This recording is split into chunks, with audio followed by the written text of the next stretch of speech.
मीठे बच्चे अपने स्वीट बाप को याद करो तो तुम सतो प्रधान देवता बन जाएंगे। सारा मदार याद की यात्रा पर है। अच्छा, सतो प्रधानता या तमो प्रधानता पता चलती है कर्मों में। अगर याद का प्रैक्टिकल प्रमाण असर कर्मों में दिखता है, कर्म के पीछे जो स्थिति पहले रहती थी अब वो स्थिति बदल गई है, तो अवश्य सतो प्रधान बने हैं। अगर कर्मों के पीछे भावना नहीं बदली है, हमारे कर्म नहीं बदले हैं, तो अभी सतो प्रधान बहुत दूर है। सारा मदार है याद की यात्रा पर। जैसे कि थोड़ा डाउन हो गए तो उसको वो कह सकते हैं योग कमजोर पड़ रहा है। नहीं, जैसे सतो प्रधान बोल रहे हैं ना बाबा, तो थोड़ा सतो तो चले। सतो चल सकता है अभी के प्रमाण कि सतो हो। प्रश्न है, जैसे बाप की कशिश बच्चों को होती है, वैसे किन बच्चों की कशिश सबको होगी? जैसे बाप की कशिश बच्चों को होती है, वैसे किन बच्चों की कशिश सबको होगी? जो फूल बने हैं, जैसे छोटे बच्चे फूल होते हैं, उन्हें विकारों का पता भी नहीं, वह सबको कशिश करते हैं ना। ऐसे तुम बच्चे भी जब फूल अर्थात पवित्र बन जाएंगे तो सबको कशिश होगी। तुम्हारे में विकारों का कोई भी कांटा नहीं होना चाहिए।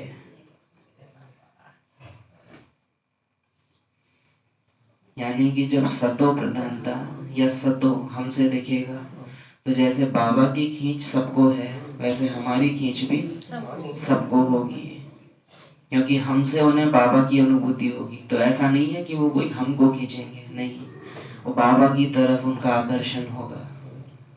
और क्या होता है कि हमारे अंदर की सतो प्रधानता, हर एक आत्मा के अंदर सतो रजो तमो का पार्ट है, नंबर वार भले, लेकिन हर एक के अंदर सतो रजो तमो है। तो कोई तमो हो, हम सतो हैं, हमारे अंदर का सतो उसके तमो को कम करता है। वो आत्मा अपनी सतो प्रधानता को अनुभव कर पाती है हमारे सहारे से, सहयोग से। तो इसलिए उनको वो जो सुकून मिलता है, जैसे गर्मी में ठंडक कहीं से आ रही हो तो वहाँ खड़े होने पे सुकून मिलता है, वैसे उन आत्माओं को भी अपनी खुद की सतो प्रधानता जागने के कारण हमारे संग में रहने से सुकून मिलता है। तो कोशिश करते हैं कि इन्हों के आसपास रहें या इन्हों के संग रहें, क्योंकि ठंडक मिलती है। विकारों की तपत जल रहे हैं, उससे उन्हें थोड़े टाइम के लिए छुट्टी होती है उनकी। ओम शांति। रूहानी बच्चे जानते हैं कि पुरुषोत्तम संगम युग है। अपना भविष्य का पुरुषोत्तम मुख देखते हो, पुरुषोत्तम चोला देखते हो, फील करते हो कि हम फिर नई दुनिया में इन लक्ष्मी नारायण की वंशावली में जाएंगे। अपना संपूर्ण स्वरूप देखते हो, क्या अनुभव करते हो कि फरिश्तों की दुनिया में जाएंगे। लक्ष्मी नारायण की दुनिया तो फिर भी आगे है, उससे पहले तो फरिश्तों की दुनिया है, फिर निराकारी दुनिया है, उसके बाद है फिर देवताओं की दुनिया। थर्ड नंबर पे ना उसे फर्स्ट समझ लेते हैं। तो अपना अव्यक्त मुख देखते हो लाइट का, फील करते हो कि हम सूक्ष्म वतन में इनकी दुनिया, किनकी दुनिया, ये अव्यक्त ब्रह्मा की दुनिया, एडवांस पार्टी की दुनिया, इनमें जाएंगे। बैठे बैठे ये विचार आते हैं। अब बैठे बैठे बाबा ने क्यों कहा कि तुम इनको खुद से करते हो जान करके, या तुमको अपने आप से वो विचार आते हैं? क्या है बैठे बैठे, माना कि खुद जान करके नहीं कर रहे, लेकिन अपने आप आ रहे हैं। अपने आप आ रहे हैं का माना ही है कि हमारे संस्कारों में चली गई है वो बात। तो अब बुद्धि अपने आप सोच रही है, मन अपने आप संकल्प कर रहे हैं उसके ऊपर। जैसे लौकिक संबंधी लौकिक के कार्यक्रम हमको करने नहीं पड़ते, रूटीन की वजह से हमको याद आ जाते हैं। हमको याद, कुछ काम में उलझे भी हुए तो एकदम अंदर से याद आ जाता है, अरे वो काम। तो वैसे अब घर जाना है, ये एज ए प्रैक्टिस याद आना एक तो वो है, और एक है नेचुरल अंदर से याद आ जाना। बैठे बैठे यह विचार आते हैं। स्टूडेंट जो पढ़ते हैं तो दर्जा पढ़ते हैं, वह जरूर बुद्धि में होगा ना, फलाना बनूंगा। किसी चीज का कोर्स कर रहे हैं तो कोर्स करते समय फीलिंग रहती है कि इससे मैं ये बनूंगा। तो वो खुद से याद आना। अभी हम में देह भान है तो सर्दी आ जाए, अरे तिल गुड़ की गजक नहीं खाई, अब कोई हमको याद नहीं दिला रहा, कहीं दिखने की भी जरूरत नहीं है। घर में काम करते करते एकदम से याद आ जाएगा, अरे सिंघाड़े नहीं खाए हैं इस सीजन में, अरे गाजर का हलवा नहीं खाया, अब तो सर्दी आ गई है। तो कोई याद नहीं दिला रहा हमको, ना अंदर हम कुछ अभ्यास कर रहे हैं। लेकिन क्योंकि देह भान है तो देह के लिए सीजन बदला, अब उसको यादें हैं कि पिछले सीजन में ये खाया है, तो उसको अपने आप याद आएगी। अब सीजन है आत्मा के लिए घर जाने का, अब सीजन है वैराग्य के वैराग्य का, सीजन ही है नष्टो मोहा होने का, मौत का सीजन है। बाबा कई बार साकार मुरलियों में बोलते हैं। तो उस सीजन प्रमाण अब अंदर से खुशबू आनी चाहिए घर की, इसलिए आती नहीं है, याद दिलाना पड़ता है। और उसमें भी हम इतने आलसी हो कह देते हैं नहीं वो ड्रामा में होगा तो बन जाएंगे, या हमसे कहाँ हो पाएगा। हाँ।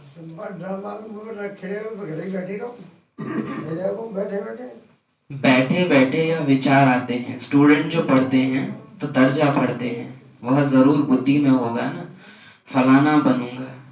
वैसे तुम्हारी बुद्धि अभी अलौकिक है, तुम्हारी बुद्धि अभी अलौकिक है। अभी कोई मनुष्य की बुद्धि में यह बातें रमण नहीं करती होंगी। तो हमारी बुद्धि अलौकिक है और कोई मनुष्य की बुद्धि में ये बातें रमण नहीं करती होंगी। मेरी बुद्धि अलौकिक बनी है, इसकी निशानी क्या है कि जो साधारण मनुष्यों की बुद्धि में बातें चलती हैं वो मेरी बुद्धि में नहीं आएंगी, और जो हमारी बुद्धि में बातें हैं वो उन्हों की बुद्धि में चल नहीं सकती, वो चल नहीं सकती।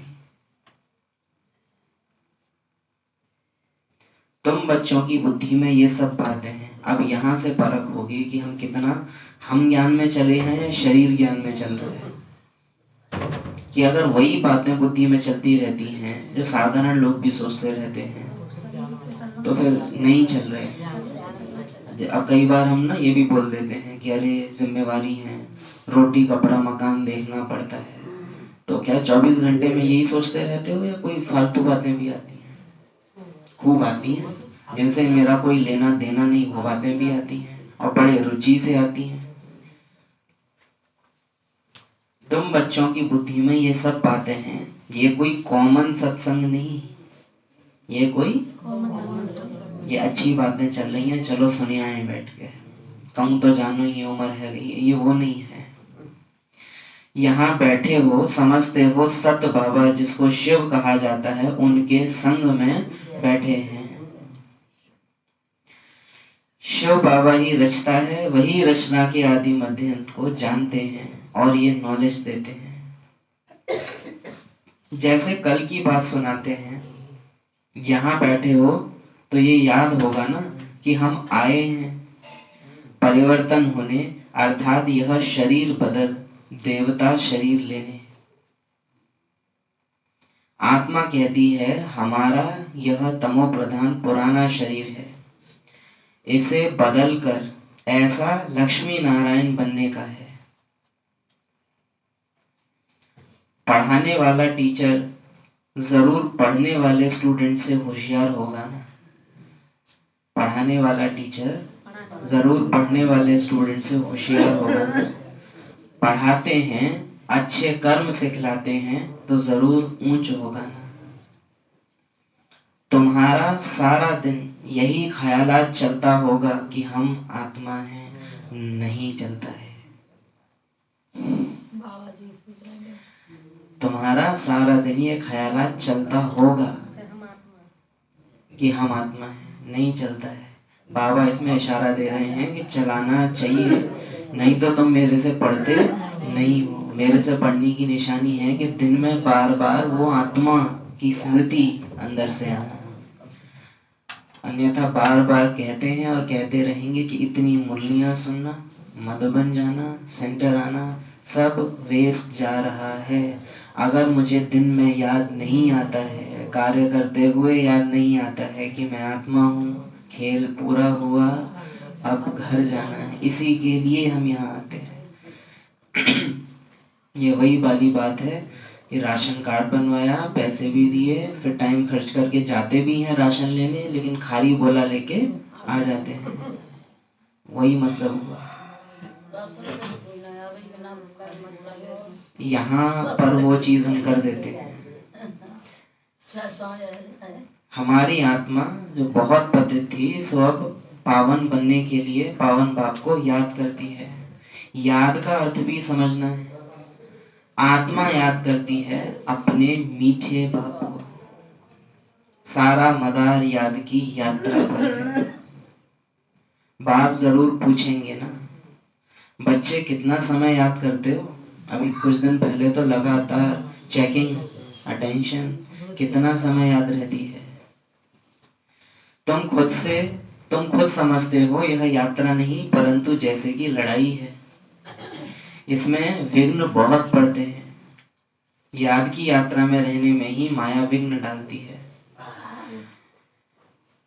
अर्थात याद भुला देती है। ये जो शब्द है ना, देखो बाबा तो जिस अथॉरिटी पर है वो ऐसे शब्द यूज नहीं करेंगे जिसमें बच्चों की कमी तो एहसास हो लेकिन बच्चों पर इल्जाम न लगे।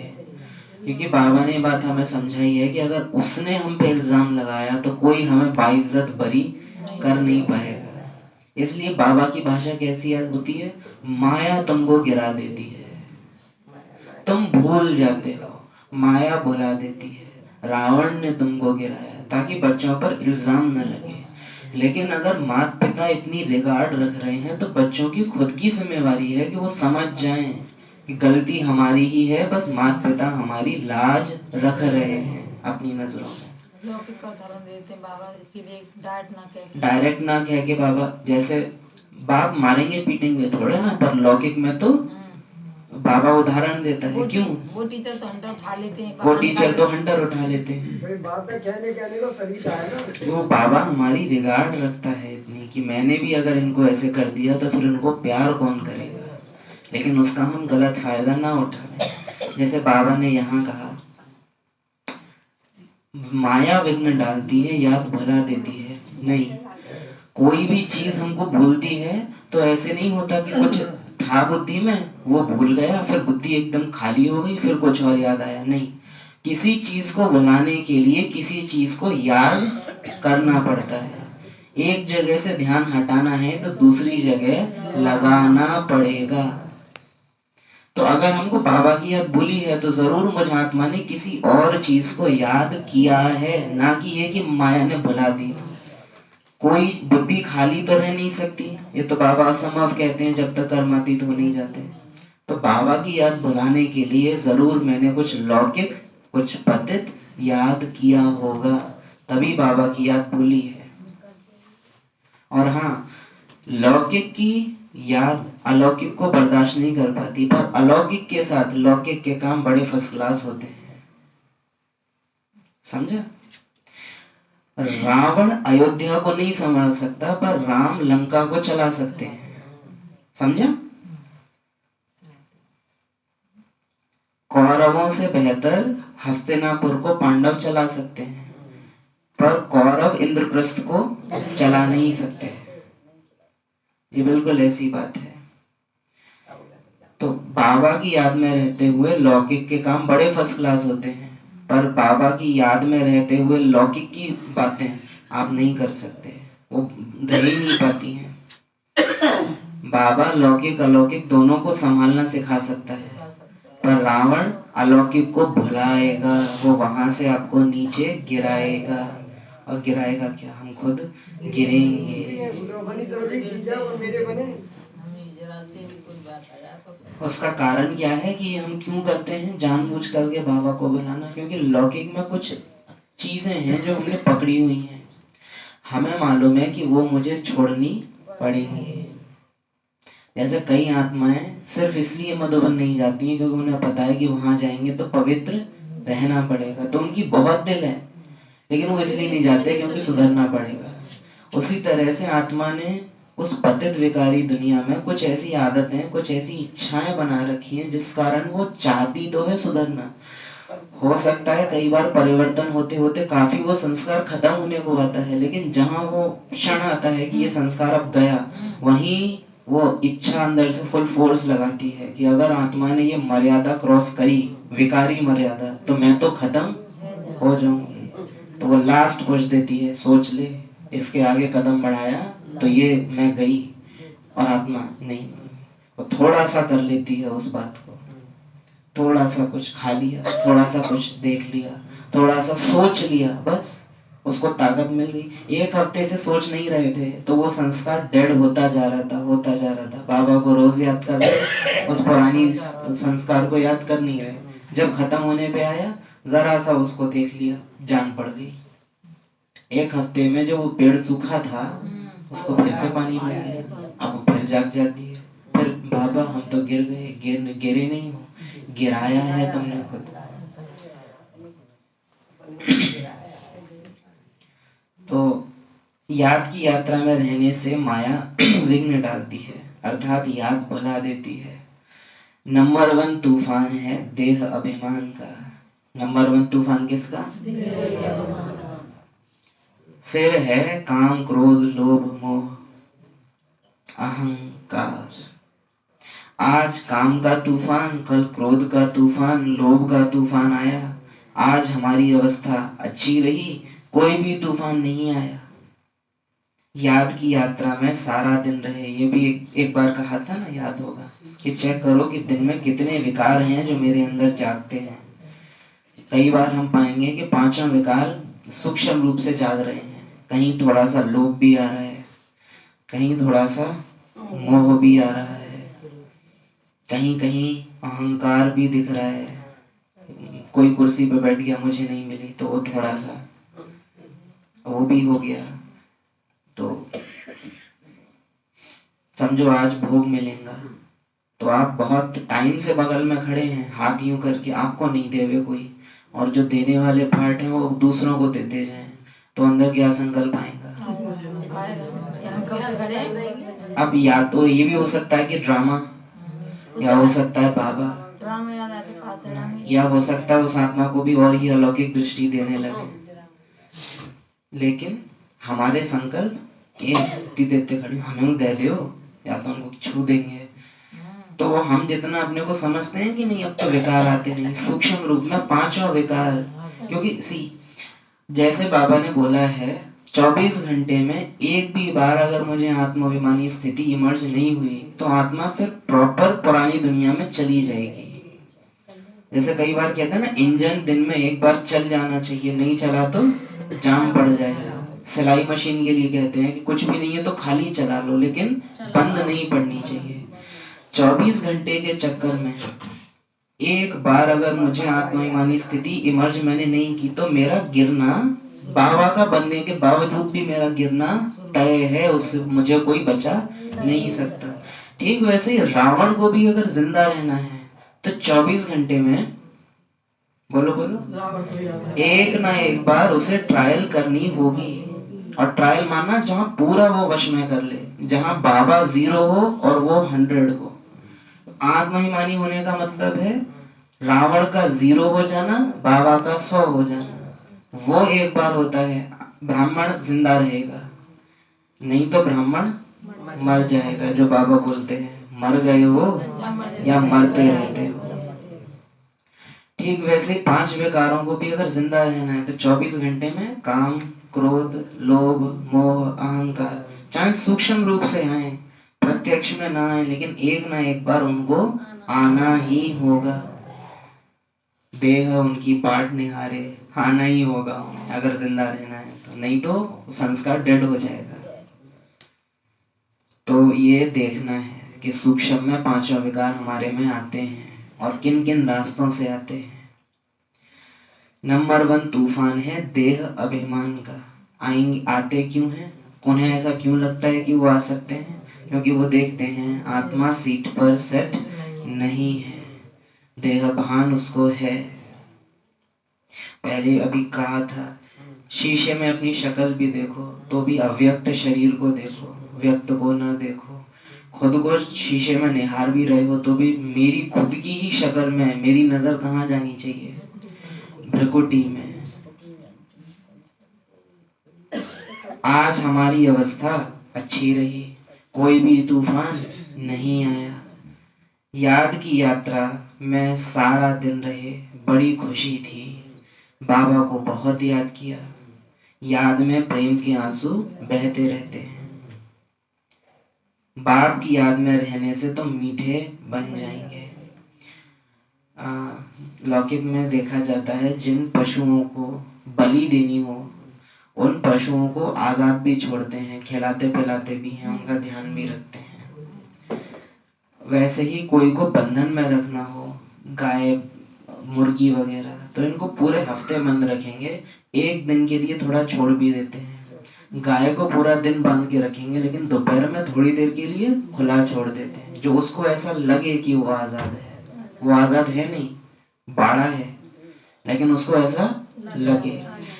आपको रावण या देहभान मुरली सुनने दे रहा है, इसका अर्थ ये नहीं है कि आप अपनी इच्छा से सुन रहे हो। उसको मालूम है कि अगर इससे मैंने मुरली छीनी, इसको दुख हुआ, ये छूट के बाबा से ऐसी चिपकेगी कि मेरी शामत आ जाएगी।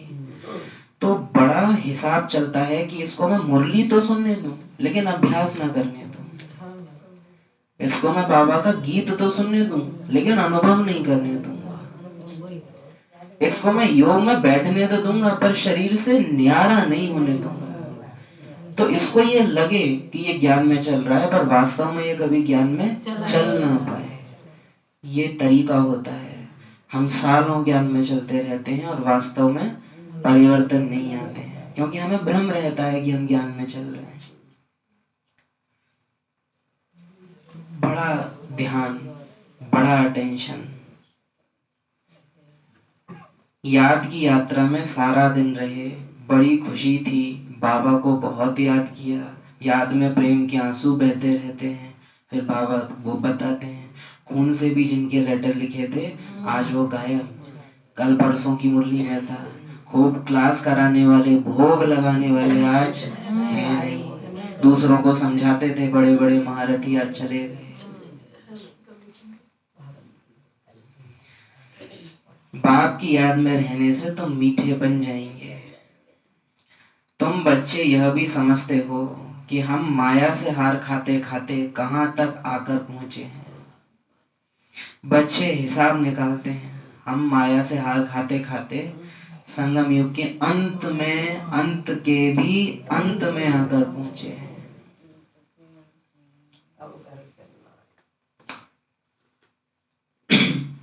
कल्प में कितने मास कितने दिन है बुद्धि में आता है ना, ये हैं बिल्कुल नई बातें, नई नॉलेज, नई दुनिया के लिए। अब ऐसा नहीं है कि नई बातें हैं इसलिए बुद्धि में नहीं आती। पड़ोस में कोई नई लड़ाई हो जाए, वैसे तो घिसी पिटी बातों पे ही होती है, लेकिन कोई नई बात हो जाए तो रुचि होती है ना जानने की कि क्या हुआ है। बाबा रोज मुरली में नए नए पॉइंट सुना रहा है, ये बुद्धि को याद नहीं रहते। लेकिन पड़ोस में कोई का कुछ नया लफड़ा हो जावे तो वो बुद्धि को याद आ जाते हैं। रिश्तेदारी में कोई नई बात हो जाए तो वो बुद्धि में, क्योंकि नया नए में टेस्ट होता है, लेकिन ज्ञान में नया आत्मा को स्वाद देगा और व्यर्थ का नया देहभान को स्वाद देगा। अगर मुझे उन बातों में इंटरेस्ट है, ऐसा हो ही नहीं सकता कि आपको ज्ञान की बातों में रुचि फिर आ जाए। वो एक ही चीज में रुचि हो सकती है, दोनों चीजों में नहीं होगा। तुम जानते हो, तुम बच्चे जानते हो, हम सबसे न्यारी नॉलेज ले रहे हैं। हमको पढ़ाने वाला बिल्कुल न्यारा विचित्र है। उनको यह साकार चित्र नहीं है, वह है ही निराकार। बाबा का बनने के बाद भी न्यूज़ देखने का इंटरेस्ट एक है कि बुद्धि को थोड़ा अपडेटेड रखें इसलिए देखना अलग चीज होती है। एक है हमको देखना अच्छा लगता है कि दुनिया में क्या चल रहा है, देश में क्या चल रहा है, तो वो रुचि से देखना वो बात अलग पड़ जाती है। तो यानी कि फिर बाबा जो न्यूज़ सुना रहा है चारों युगों की, उसमें फिर रुचि नहीं आएगी मेरी। तुम बच्चे जानते हो सबसे न्यारी नॉलेज हम ले रहे हैं। फिर से कहेंगे बुद्धि को अपडेटेड रखने के लिए, क्योंकि इसी समाज में रहना है, उसके लिए जानकारी के तहत उसको लेना अलग चीज होती है। जैसे दवाई स्वाद के लिए नहीं ली जाती, लेकिन शरीर चलता रहे जरूरी है, उसके इसके लिए ये करना अलग बात है। लेकिन खुद की रुचि से क्रिकेट आता है तो कई बार देखा जाता है, देखने बैठते हैं ब्राह्मणात्माएं भी। बाबा ने बताया खेल पूरा हुआ और बच्चों को खेल में खेल देखने की इच्छा हो रही है। तो हमको पढ़ाने वाला बिल्कुल न्यारा और विचित्र है। हमको पढ़ाने वाला कैसा है? न्यारा तो ब्रह्मा बाप भी है, न्यारी तो हम आत्माएं भी है, लेकिन वो विचित्र भी है। यानी उसको चित्र, हम न्यारे तो हैं पर हम चित्र वाले हैं। वो न्यारा भी है और विचित्र भी है। उसका चित्र ये ब्रह्मा है, उनको यह साकार चित्र नहीं है, वह है ही निराकार।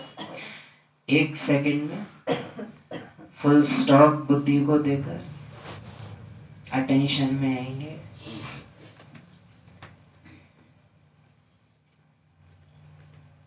मैं विचित्र विदेही आत्मा इस खेल के अंत में मेरा हो सौभाग्य, विचित्र बाप अपने सबसे प्रिय चित्र के अंदर आकर मुझे विचित्र बना रहे हैं। बाप दादा दोनों मिलकर मुझे विचित्र बना रहे हैं।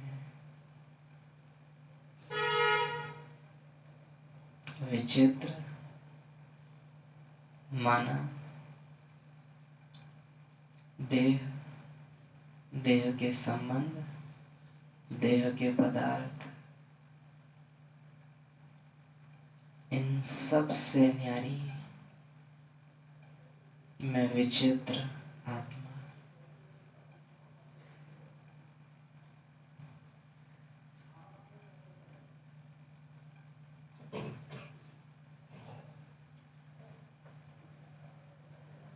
ओम शांति।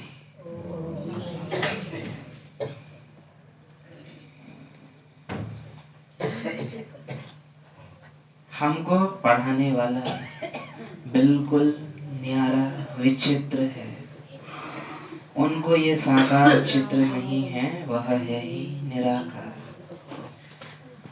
तो ड्रामा में देखो कैसा अच्छा पार्ट रखा हुआ है। बाप पढ़ाए कैसे तो खुद बतलाते हैं, मैं फलाने तन में आता हूँ। किस तन में आता हूँ वह भी बताते हैं। मनुष्य पूछते हैं क्या एक ही तन में आएगा, परंतु यह तो ड्रामा है ना, इसमें चेंज हो नहीं सकती। ये बातें बुद्धि को व्यर्थ प्रश्न में डालने वाली होती हैं। बाबा ब्रह्मा तन में क्यों आते हैं, 800 करोड़ आत्माओं में से इन्हीं को क्यों चुना? अरे जो मुख्य ज्ञान मिल रहा है पहले उसकी धारणा करो, उसका अनुभव हो। ये बिल्कुल ऐसी बात है कि मानो हम झाड़ू लेके आए किसी कंपनी की, झाड़ू का काम क्या है? सफाई करना। हम क्या सोच, इस झाड़ू कंपनी का मालिक ये क्यों है, कोई और क्यों इसका मालिक नहीं है? फालतू का प्रश्न है ना। कोई के घर जाओगे, तुम्हारा काम है वहां जाके चाय पीना, अगर ब्राह्मण आत्मा हो तो नहीं पीना, लेकिन तुम ही इसके बाप क्यों बने, तुम्हारी मिसेज ने तुम्ही से क्यों शादी करी? हम बहुत प्रैक्टिकल आंसर दे रहे हैं ऐसे प्रश्नों का। ये बेफालतू के प्रश्न हैं कि ब्रह्मा के तन में ही क्यों भगवान है। अरे आकर के उसने जो ज्ञान सुनाया है, मुख्य तो तुम्हारा काम उससे है ना।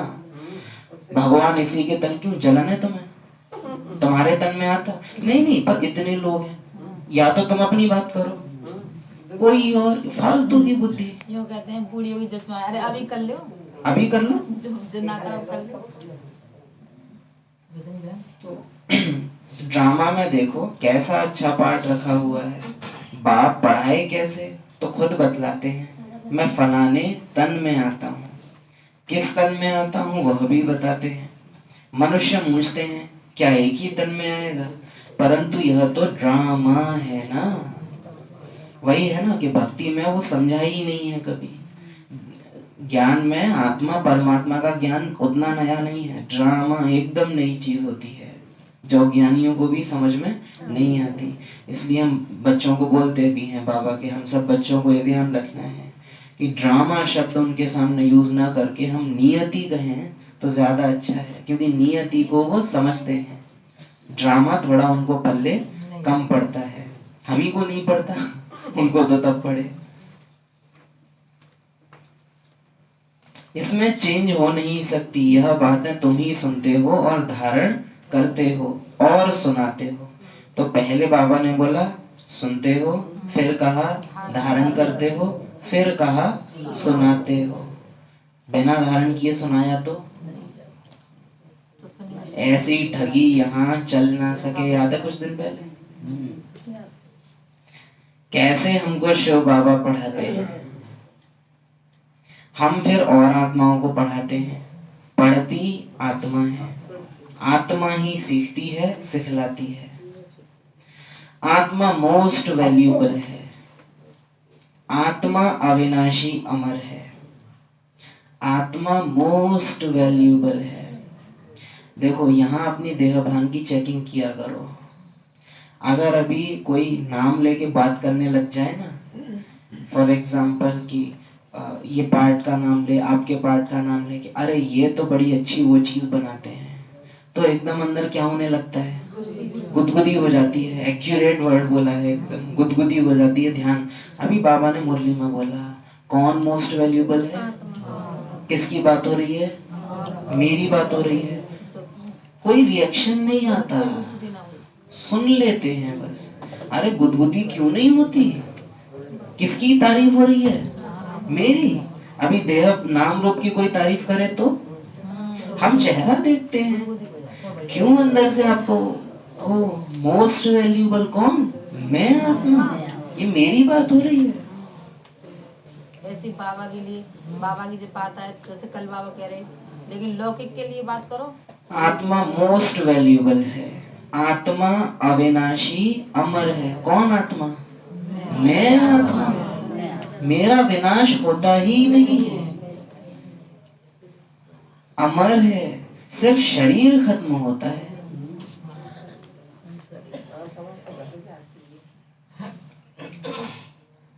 ये इतना देहभान अंतर लेके आता है। विनाश होना है, हाँ हाँ बाबा सही बात है, विनाश तुम्हारे संबंधी भी मारे जाएंगे। अब धक होती है, अब नाम और किसी ने ले दिया कि ये भी शरीर छोड़ेंगे, अब तकलीफ हो जाती है। इसको क्या कहते हैं, इसी को क्या कहते हैं, स्वीकार ना करना। जो अभी कह रहे थे ना कि रावण देहभान आपको ज्ञान में चलने से मना नहीं करेगा, वो धारण नहीं करने देगा। तुम सुनो, तुम क्लास करो, तुम सब करो, लेकिन तुम्हें कभी पता नहीं चलेगा कि तुम चल ही नहीं रहे थे ज्ञान में। बुद्धि ने हम इतने साल से चल रहे हैं, इतने साल से, पता चलेगा चल नहीं रहे थे। तो कौन मोस्ट वैल्यूएबल, आत्मा, मैं आत्मा मोस्ट वैल्यूएबल।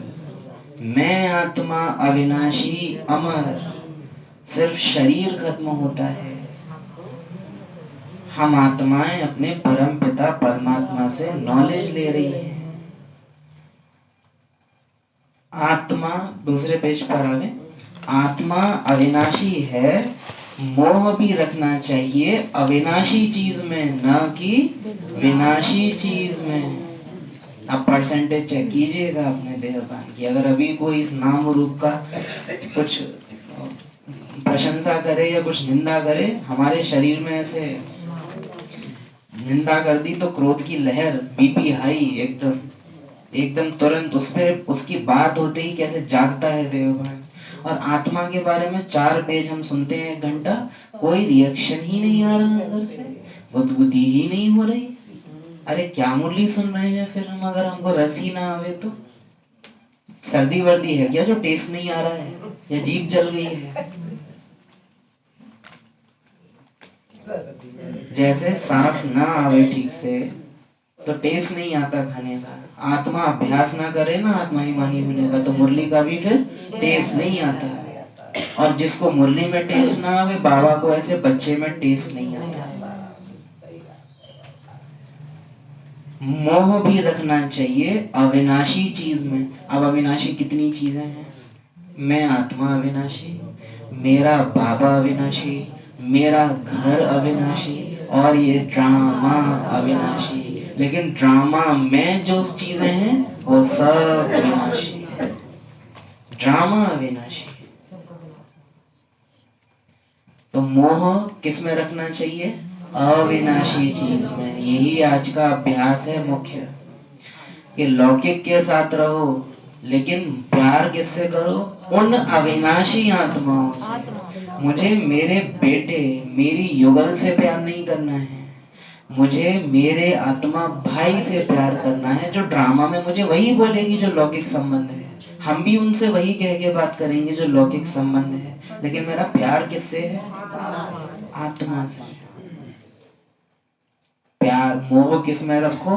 अविनाशी। आत्मा से प्यार है जब भी, तो जब आत्मा शरीर छोड़ देती है तो फिर क्यों नहीं, कितना भी सुंदर हो फिर क्यों नहीं उससे प्यार रहता? तो मूल वतन, इतना समय तुम विनाशी शरीर में मोह रखते आए हो, अभी समझते हो हम आत्मा है, शरीर का भान छोड़ना है। कोई कोई बच्चे लिखते भी हैं, मुझ आत्मा ने ये काम किया, मुझ आत्मा ने ये भाषण किया, मुझ आत्मा ने आज बहुत बाबा को याद किया। हमारी सोच में ये शब्द बस जाए, मुझे भूख लग रही है नहीं, मेरे शरीर को भूख लग रही है, मुझे नहीं। अरे आज तो हम थक गए हैं, नहीं, शरीर बहुत थक गया है। ये अंतर जब तक आएगा नहीं, पूरा रावण की गिरफ्त में है हम। ये अंतर सोच में, भले बाहर हो भाषा नहीं हो, अंदर आज तो ये शरीर बहुत थक गया है। अब कहने में नियत है कि आत्मा ने अपने को अलग, आप भावा की भाषा देखिए, आज बाप आए हैं, पुराने तन में आए हैं, पराई दुनिया में आए हैं। आप लोग कहते हो ना, ये नहीं हम लोग कहते हैं, आप लोग, क्योंकि बाबा नहीं कहता वो बातें, उसकी दुनिया में बातें ही नहीं है। आवाज की दुनिया में आए हैं, आवाज से परे ले जाने। और हम कह रहे हैं बाबा हम आवाज से परे की दुनिया में आए हैं, आपको आवाज में लाने के लिए। अभी समझते हो हम आत्मा हैं, शरीर का भान छोड़ना है। कोई कोई बच्चे लिखते हैं, मुझ आत्मा ने ये काम किया, मुझ आत्मा ने आज ये भाषण, ये करोगे कि खाली सुन रहे हो? ये अभ्यास लौकिक में रह के करना मस्ट है, कंपलसरी है, नहीं तो वेस्ट कर रहे हो मुरली सुनना। इसी के लिए ही यहाँ हम आते हैं, इकट्ठे होते हैं। मुझ आत्मा ने आज बहुत बाबा को याद किया, वह है सुप्रीम आत्मा, नॉलेजफुल। तुम बच्चों को कितनी नॉलेज देते हैं, मूल वतन सूक्ष्म वतन को तुम जानते हो। मनुष्यों की बुद्धि में तो कुछ भी नहीं। अब जब मुरली में पढ़ा मूल वतन, तो याद आई निराकारी दुनिया। करो मूल वतन, चित्र सामने लाओ। फिर बाबा ने कहा सूक्ष्म वतन, तो आकारी दुनिया, लाइट की दुनिया, मेरा भी लाइट का शरीर, बाप दादा का भी लाइट का शरीर, भ्रकुटी में ब्रह्मा की शिव बाबा।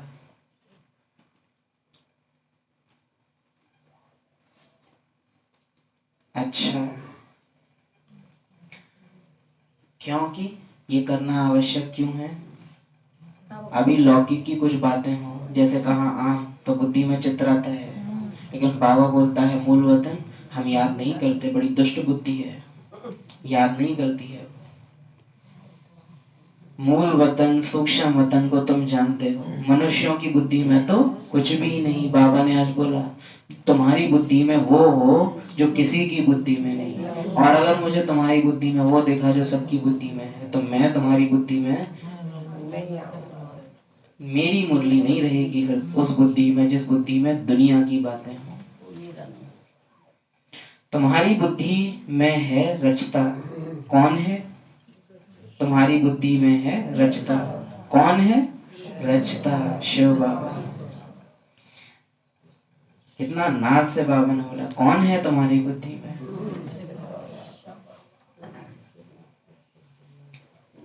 इस मनुष्य सृष्टि का क्रिएटर गाया जाता है तो जरूर कर्तव्य में आते हैं। तुम जानते हो और कोई मनुष्य नहीं जिसको आत्मा और परमात्मा बाप याद हो। यही तो बात है जो हमें उन सब से अलग करती है।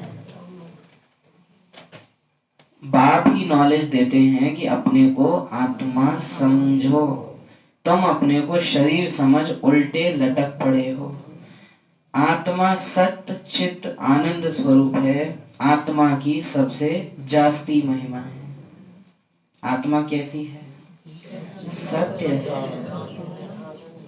आनंद स्वरूप है, चित्त में उसके हमेशा सत्य रखा रहता है, यानी कि वो ड्रामा को वैसे देखती है जैसे वो चल रहा है, ना कि वैसे जैसे वो चाहती है देखना।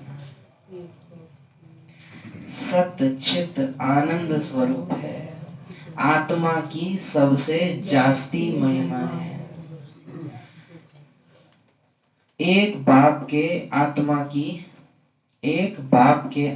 की कितनी महिमा है? क्या वंडरफुल तरीके से बाप की आत्मा, हम आत्मा। बाबा ऐसे कह सकता है बाप की आत्मा, हम नहीं कह सकते हमारी आत्मा, हम ही आत्मा, क्योंकि वो विचित्र है, उसको अपना शरीर नहीं है, तो वो कह सकता है हमारी आत्मा। वैसे भी वो दो हैं, तो वो दो आत्माएं हैं, तो उनको कहना पड़ेगा हमारी आत्मा। हम तो सिंगल ही है ना, सिंगल इंजन है। एक बाप की आत्मा की कितनी महिमा है? अब ये जो है ब्रह्मा बाबा ने भी बोला हो, वो कह सकता है, हक है उसको कहने का। एक बाप की आत्मा की कितनी महिमा है? वही दुख हरता सुख करता। मच्छर आदि की तो महिमा नहीं करेंगे, ये क्यों कहा बाबा ने? सर्वव्यापी कह देते हैं।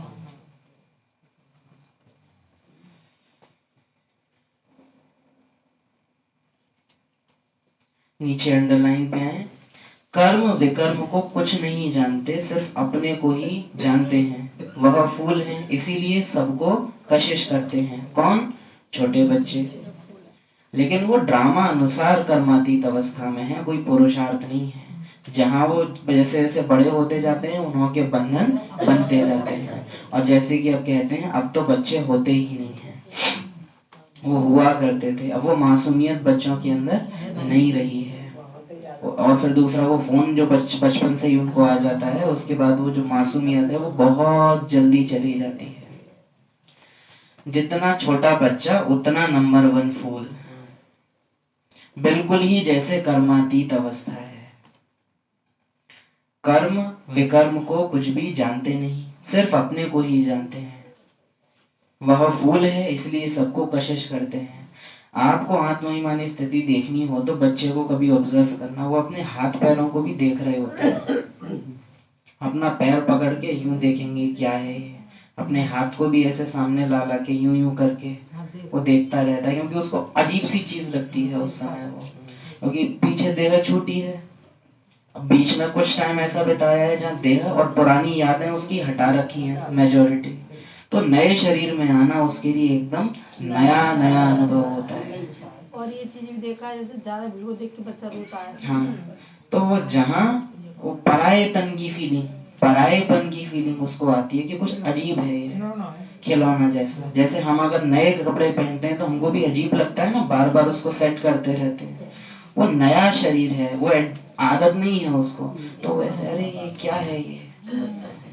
तो ऐसी फीलिंग कि मुझ आत्मा के ये हाथ लेकिन मैं हाथ नहीं, मुझ आत्मा के ये पैर पर मैं पाँव नहीं, ये देह मेरी है पर मैं देह नहीं, ये बैठे बैठे ख्यालात चलने चाहिए। अच्छा, उसकी आदत ही होती है 4 बजे, छोटा बच्चा 1-1.5 साल तक 4 बजे उठेगा और फिर ऑटोमेटिकली कर्म कर्म विकर्म को कुछ नहीं जानते, सिर्फ अपने को ही जानते हैं, वह फूल है।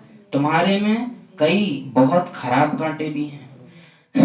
अब एक तरफ बाबा ने ये बोला, हो सकता है तुम सब बच्चों में कोई कोई बहुत खराब है और एक बच्चे में भी कई आदतें बहुत खराब हैं। दोनों तरह से इसका मतलब होगा। तुम्हारे में कई बहुत खराब कांटे भी हैं, 5 विकार रूपी कांटे हैं ना। इस समय तुमको फूल और कांटों का ज्ञान है। कांटों का जंगल भी होता है, बबूल का कांटा सबसे बड़ा होता है और इसलिए बाबा का नाम क्या है? बाबा ये बोल रहे हैं कि तुमको मैं मिला हूं तो समझ लो तुम में कितने कांटे रहे होंगे, इतने उन लोगों में नहीं है। मुझे तुम्हारे लिए वो बबुलनाथ बन के आना पड़ता है, कितने पैने बड़े बड़े कांटे होंगे तुम्हें। बाप समझाते हैं इस समय बहुत दुख देने वाले मनुष्य कांटे हैं, मनुष्य कांटे, इसलिए इनको दुख की दुनिया कहा जाता है। कहते भी हैं बाप सुखदाता, माया रावण दुखदाता। फिर सतयुग में माया नहीं होगी तो यह कुछ भी बातें नहीं होगी। ड्रामा में एक पार्ट 2 बारी नहीं हो सकता। क्या बोला बाबा ने? माना रिपीट है ये केवल। अभी आज जो आपने क्लास अनुभव की, इसको आप दोबारा आप मुरली पढ़ लोगे, लेकिन ये जो अनुभव पूरी क्लास का है, अब ये 5000 साल बाद ही रिपीट होगा। अब ये बात मुझे होश में क्या लेके आती है, अगर मेरे से कोई भी गलतियां हुई वो 5000 साल बाद फिर रिपीट होंगी, इसलिए मैं होश में रह के पाठ बजाऊं ताकि अगले कल जब ड्रामा रिपीट हो तो वो गलतियां फिर से रिपीट ना हो। बाकी जो हो चुकी उनके लिए तो पक्का, अब वो बदलने वाले। ये पॉइंट सुन लेना कि ड्रामा रिपीट होता है, ये बड़ी बात नहीं है। प्रैक्टिकल अभ्यास अगर इसका करना है, अपने जीवन में जो सबसे दर्द देने वाली घटनाएं हुई हो ना, घर में कलेश हुई हो, कभी हो सकता है घर के बारे बांट हुए हो सकता है कभी किसी ने बहुत अपमान कर दिया हो, बेटे ने, बहू ने, बच्चों ने कभी कुछ बहुत कड़वा कह दिया हो, जहां आपका दिल एकदम जार जार बाबा बाबा करके रोया हो, उन पलों को याद करना और तब याद करना अगले कल्प, और तुमको दुख ना हो, तुमको दिल कहे कोई बात नहीं, ये नहीं होता तो बाबा कैसे मिलता, ये नहीं होता तो हम कर्मातीत कैसे करते। उस दिन समझना कि ड्रामा हो बहु रिपीट होगा, इस पर हमको निश्चय है। उसमें भी परसेंटेज में अंतर आता है। बुद्धि में सारी दुनिया में जो पार्ट बचता है वह सब नया। तुम विचार करो, सतयुग से लेकर यहाँ तक के दिन ही बदल जाते हैं। कहाँ सतयुग, कहाँ आज के दिन। एक्टिविटी बदल जाती है। 5000 वर्ष की पूरी एक्टिविटी का रिकॉर्ड आत्मा में भरा हुआ है, वह बदल नहीं सकता। अब इसी बात पे ध्यान देके देखो, अभी हमारा रूटीन कैसा, सुबह उठते हैं तो बाबा, सुबह को तो बाबा, भोजन खाते हैं तो भले फॉर्मेलिटी कोई 2 मिनट याद आए पर बाबा, बीच बीच में भी बाबा। सतयुग में एकदम गायब, एकदम। चलो सतयुग से ये दिन आने में तो फिर भी 5000 साल लगे ना, कोई उतनी ज्यादा बड़ी बात नहीं है, लेकिन ये ऐसी हालत होने में तो एक पल बस, कि यहाँ शरीर छूटा, घर गए, वहां आए और बस भूल जाएंगे एकदम। जो बाबा बाबा श्वासों श्वास है, वो बाबा आस पास दूर दूर तक दिखाई देगा नहीं। कैसा वंडर है ड्रामा का। एक्टिविटी बदल जाती है। आज मुरली है, कल मुरली होगी, लेकिन मुरली नहीं होगी। समझने वाले समझे होंगे। 5000 वर्ष की पूरी एक्टिविटी का रिकॉर्ड आत्मा में भरा हुआ है, वह बदल नहीं सकता। हर आत्मा में अपना पार्ट भरा हुआ है। यह एक बात भी कोई समझ नहीं सकते। दुनिया को तो देखो क्या बन गई है, कितने ढेर मनुष्य हैं। नीचे, यह ज्ञान भी तुम्हारी आत्मा लेती है। आत्मा का कोई धर्म नहीं, वह तो आत्मा है। आत्मा का कोई, वो तो आत्मा है। अब बाप समझाते हैं सब बच्चों का हक है, सब भाई भाई हैं। फिर है मर्तबे के ऊपर, यह भाई का शरीर, यह बहन का शरीर, यह भी अब तुम जानते हो। अब तो आत्मा तो एक छोटा सा सितारा है। किसकी बात कर रहे हैं बाबा? मेरी बात हो रही है। मैं तो एक छोटा सा सितारा हूँ। इतनी सब नॉलेज छोटे सितारे में है। सितारा शरीर के सिवाय बात भी नहीं कर सकता। लेकिन बाबा, आपको और मुझे बात करने के लिए तो शरीर की जरूरत है ही नहीं। हाँ, एक आत्मा को दूसरी आत्मा से बात करने के लिए जरूर जरूरत पड़ रही है। अभी सितारे को पाठ बजाने के लिए अंग भी चाहिए। ये है आत्मईमानी स्थिति के संकल्प। ये मोस्ट इम्पोर्टेंट है। ये बैठ के सोचने होते हैं। मुझे बात करने के लिए शरीर की जरूरत है, काम करने के लिए अंग की जरूरत है। लेकिन मैं कौन हूँ? मैं आत्मा हूँ, छोटा सा सितारा हूँ। ये बैठ के मनन चले अंदर।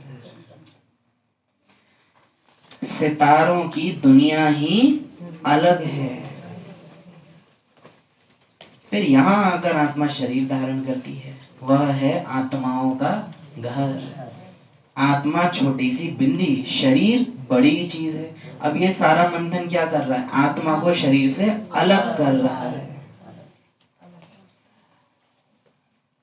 तो उनको कितना याद करते हैं? बाप जो कल्प कल्प सुनाते आए हैं, वही आकर सुनाते हैं। इसमें जरा भी फर्क नहीं हो सकता। सेकंड बाय सेकंड जो एक्ट चलती है, वह है नई। 1 सेकंड पास होता है, मिनट पास होता है, उनको जैसे छोड़ते जाते हैं, पास होता जाता है। समय बीतता जा रहा है। एक्यूरेट हिसाब है ना। शिव बाबा के अवतरण में तो बिल्कुल फर्क नहीं पड़ सकता। पता भी नहीं पड़ता कि कब आया। आत्मा के आने में फर्क पड़ सकता है।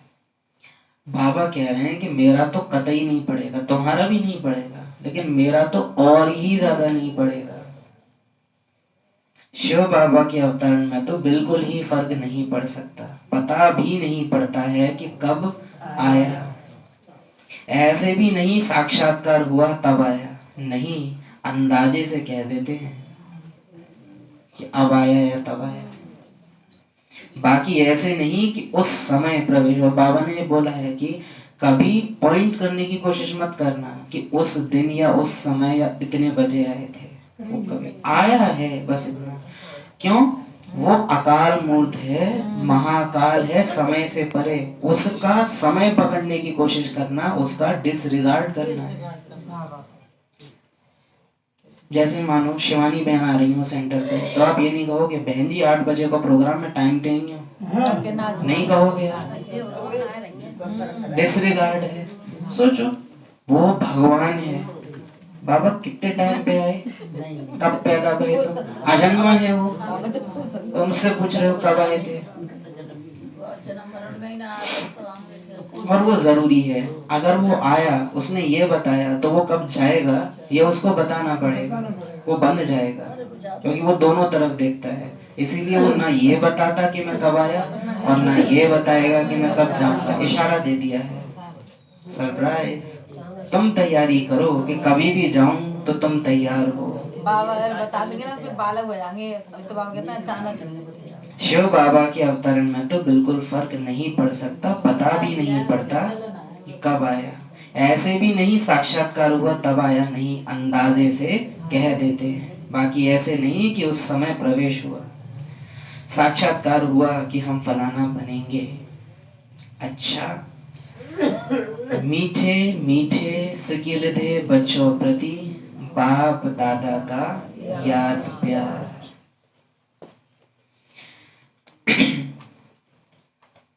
दुखदाई कांटे से सुखदाई फूल बनाने वाले, अविनाशी चीज की वैल्यू करना सिखाने वाले, देही अभिमानी बनाने वाले, घर की याद दिलाने वाले, बबुलनाथ बाबा को याद प्यार। ओम शांति। अविनाशी चीज से प्यार रखना है। किससे? धारणा के लिए मुख्य सार। सुखधाम में चलने के लिए सुखदाई बनना है, कभी भी दुखदाई कांटा नहीं बनना है। इस विनाशी शरीर में आत्मा ही मोस्ट वैल्यूबल है, वही अमर अविनाशी है। इसलिए अविनाशी चीज से प्यार रखना है। किससे? देह का भान मिटा देना है। ड्रामा में एक पार्ट दो बारी नहीं हो सकता। तुम बच्चे जब फूल अर्थात पवित्र बन जाएंगे तो सबको कशिश होगी, जैसे हमको बाबा की कशिश होती है। अगर मुझे बाबा की याद नहीं आ रही है, इसका अर्थ है कि मेरी पावनता इस टाइम बिल्कुल जीरो हो गई है। क्योंकि अगर मेरे अंदर पावनता नहीं है तो मुझे बाबा की याद आएगी नहीं। बिल्कुल घोर पतित हो गया हूं मैं अगर मुझे बाबा भूल गया है तो। जितना पावन होंगे उतनी बाबा की याद। और जहां हमारी पवित्रता 50% से ऊपर जाती है, बाबा की याद निरंतर रहना शुरू हो जाती है। जब तक पवित्रता आधे से कम है, बाबा की याद लगातार रहेगी नहीं, खुद से आएगी नहीं, मुझे बार बार याद दिलाना पड़ेगा।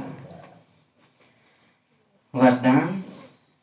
अपने अनादि आदि स्वरूप की स्मृति से निर्बंधन बनने वाले मर जीवा भव। अनादि और आदि की स्मृति से मर जीवा बनने वाले, निर्बंधन बनने वाले, मर जीवा भव।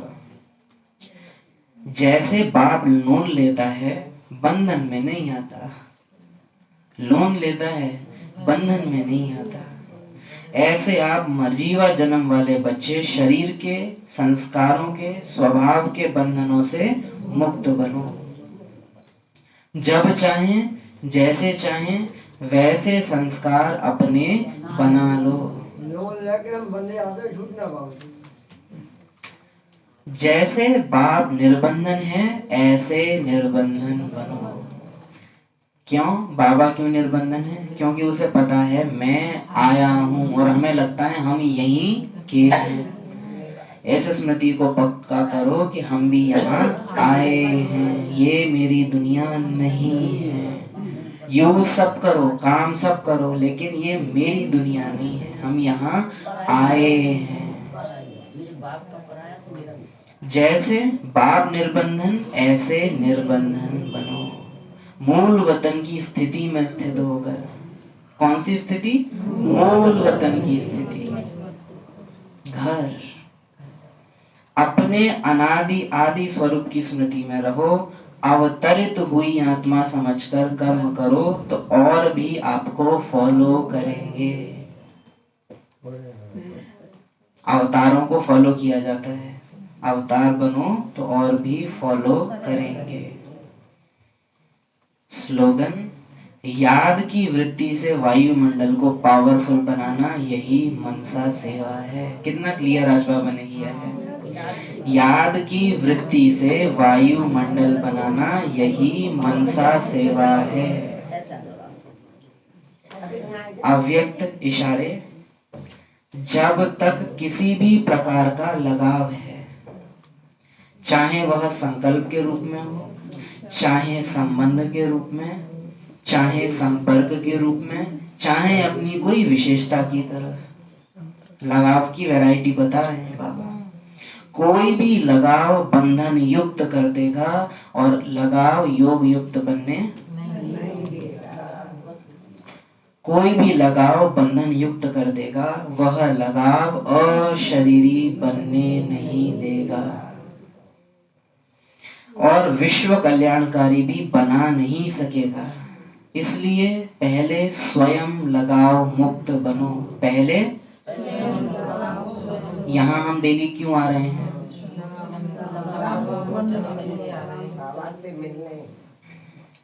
तब विश्व को मुक्ति व जीवन मुक्ति का वर्षा दिला सकेंगे। जब पहले स्वयं लगाव मुक्त बने तब मुक्ति जीवन मुक्ति का वर्षा दिला सकेंगे। ओम शांति।